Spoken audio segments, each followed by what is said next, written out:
Dantes Boxing Nation.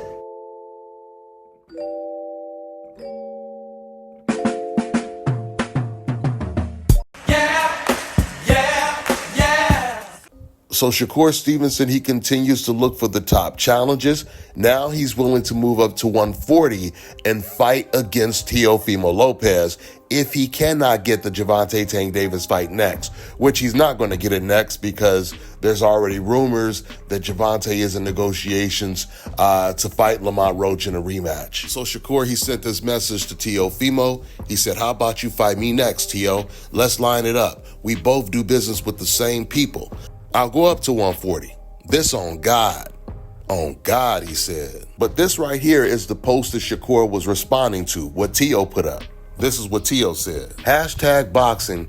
This is how I'm feeling. And he shares a video of Jadir Herrera calling out Shakur Stevenson, telling Shakur to send the contract. So Teo, he's making it very clear he has no interest in fighting against Shakur Stevenson, and instead he would rather play matchmaker like he often does and tell Shakur Stevenson to fight someone else.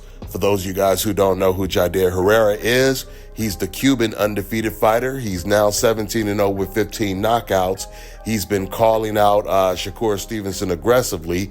He just fought this past weekend and he got a knockout win, but it wasn't the most sensational knockout. Now, and I told you guys, if no one else is willing to get in the ring with Shakur Stevenson, then it makes sense for Shakur to take this fight against Jadir Herrera. I mean, now that Shakur Stevenson is willing to move up to 140 and fight Teofimo Lopez, that fight obviously makes all the sense in the world. And if this was a perfect world of boxing, then we would be getting that fight. But there's no way Teo's going to take that fight because he knows how dangerous Shakur Stevenson is. And don't be a decaf and believe none of that shit you hear from these race fans on the internet constantly trying to suggest that Shakur is trash. Because if that were true, Teo would be the first to fight him, just like he was the first to fight George Kambosos. See, because he thought Kambosos was going to be trash, but Kambosos turned out to be better than he thought. So when you hear all this negative stuff they say about Shakur and Gervonta Tank Davis, these race fans are saying it because they are highly upset that they are black boxers that are at the top of the weight class and are going to be hard to beat. So anyway, going back to the fighters that don't want to fight Shakur. We know William Zepeda doesn't want the fight. In fact, William Zepeda, he doesn't want to fight any of the champions. He's the interim champion for Shakur Stevenson's belt, and it looks like the champion, Shakur, is chasing the challenger as opposed to the other way around, which is the way it's supposed to be. Raymond Marataya, he doesn't want to fight Shakur. Instead, he's going to try to take the easier route. He's going to wait to see if Lomachenko is going to retire and then fight for Loma's vacated belt. But according to Lomachenko's manager, Aegis Klimas, it sounds like Loma, he might not retire because his manager came out saying that they would rather fight Gervonta instead of fighting against Shakur Stevenson. And even though there's no guarantee that Lomachenko will actually get in the ring with Gervonta Tank Davis, what is clear is Lomachenko, once again, he's deciding to continue fighting. And that means just like Raymond Marataya and William Zepeda are trying to find an easier route, Lomachenko may do the same thing.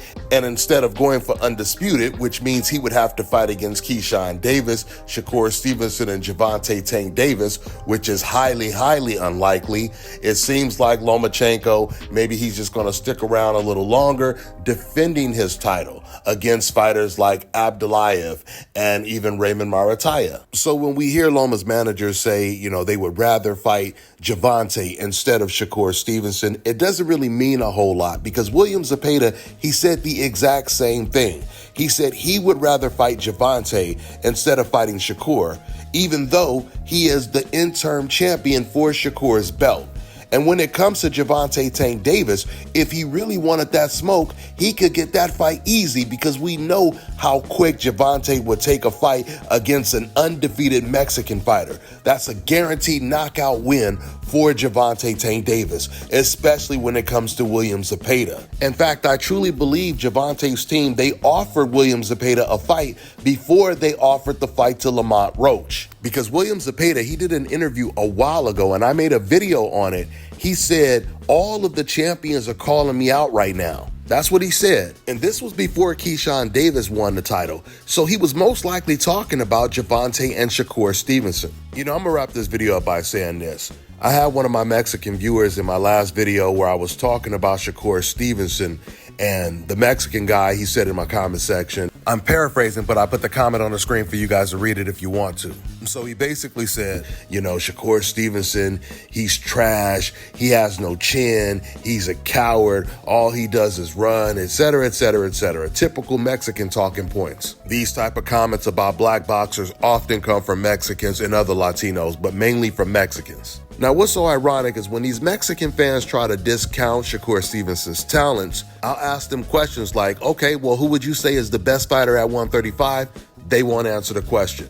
And when they discredit Shakur Stevenson or even Gervonta, because the Mexican fans and Latino fans, they do the same thing with Gervonta as well, they will never tell you who would beat him. They will just trash the fighter, but they will never say who will beat him.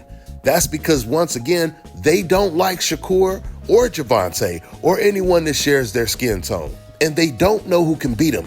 Only thing they know is they want to see them lose. They know deep down how talented and dominant they are, and they wish that it was one of their fighters that was that dominant and talented. And speaking of their fighters, something else you'll notice. You'll notice once again, they'll try to trash Shakur or Gervonta Tank Davis, but they will never say that they want the Mexican warrior to get in the ring with Gervonta or Shakur. The Mexican warrior like William Zepeda or Raymond Marataya. You notice they never say that. This man had the nerve to say Shakur ain't got no chin. Meanwhile, William Zepeda is getting knocked down by Tevin Farmer and struggling to beat him.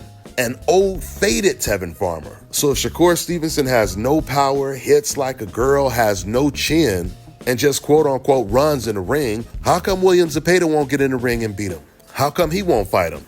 And you can't use that weak ass excuse saying it's because Shakur Stevenson quote unquote runs, because William Zepeda had no problem fighting against Tevin Farmer, who moves around the ring a lot. And in the majority of Shakur's fights, he doesn't even move that much. Shakur Stevenson's main movement is to take that step back and counter you. A lot of times movement is used when you're trying to figure out your opponent, when you're looking for openings. But when it comes to William Zepeda, there's nothing to figure out. He's flat-footed, he comes forward, and doesn't have the best defense. Shakur Stevenson would be in front of him the entire night, and Mexican fans know this. Just like Shakur was in front of Oscar Valdez the entire night. So why don't you guys want to see that fight?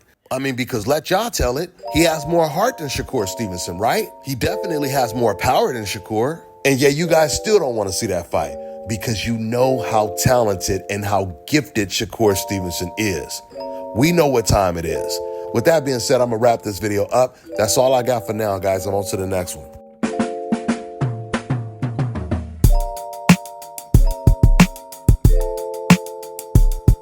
Let me tell you guys about Issa Israel Law Firm. It is a full-service legal practice based in Denver, Colorado, an emerging hub for combat sports and high-altitude training. If you're a fighter inside or outside of the ring and you need a law firm you can trust to fight for you, visit thefighterfirm.com or email help@iilawfirm.com. Legal representation is usually limited to plaintiffs or defendants in Colorado, but iFirm can help anyone in the world with trademarking their business name, logos, and U.S. immigration issues. This brother has been my attorney for a while and helped guide me through all kinds of business and civil issues, so make sure you guys go to thefighterfirm.com. All right, now check this out, guys. If you're looking to repair eczema scars, burns and bruises, dark spots and blemishes, fever blisters, diabetic ulcers, this right here is the perfect product for you guys. It's called LO Deki Face and Body Oil. Athletes and top-ranking boxers, they're also using it after training to reduce swelling, inflammation, and to ease the pain. So get yours today. Go to lodeki.com, like them on Facebook, and follow them on Instagram.